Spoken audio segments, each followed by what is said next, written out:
আসসালামু আলাইকুম বন্ধুরা, ক্যাকটাসের বড় ফল দেখেন কি সুন্দর, কি রসালো, কত বড় ফল, কত বড় ফল, কি সুন্দর।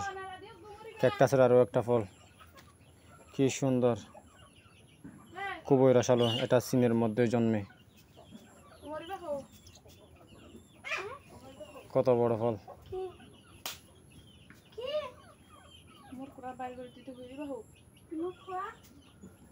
কত বড় ফল দেখেন। এটা আরও একটা প্রজাতির ফল, কি সুন্দর, কি হলুদ, কি পাকা। এটা হচ্ছে আরও একটা ফল চীনের। কত সুন্দর ফল দেখেন, খুবই মিষ্টি হবে এটা।